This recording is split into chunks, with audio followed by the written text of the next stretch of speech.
Sa senaryo na nakadrive kayo, tumatakbo yung inyong sasakyan, then accidentally nailagay sa neutral, ano ang dapat gawin? Actually, naitanong lang ito sa ating isang video at ano daw ba yung dapat gawin kung sakali man. Kasi ang nangyari sa kanya, accidentally nausog ng kanyang anak yung kanyang shifter to neutral. Okay, pag sa ganyang senaryo mga paps na naka-neutral kayo at umaandar ang sasakyan ninyo, ay advice, pahintuin nyo muna yung inyong sasakyan o igilid nyo muna. Make sure lang na naka full stop kayo bago nyo ipasok ulit yung drive.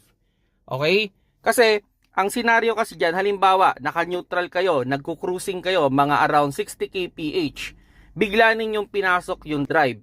May mga sasakyan na pwedeng maka-experience ng sudden engine brake o biglang magugulat yung inyong transmission na hindi yan maganda. Mas ideal, para walang maging problema ang inyong transmission o ang inyong sasakyan, igilid ninyo, ihinto nyo muna bago nyo ipasok ang drive at dumiretso na kayo ng takbo.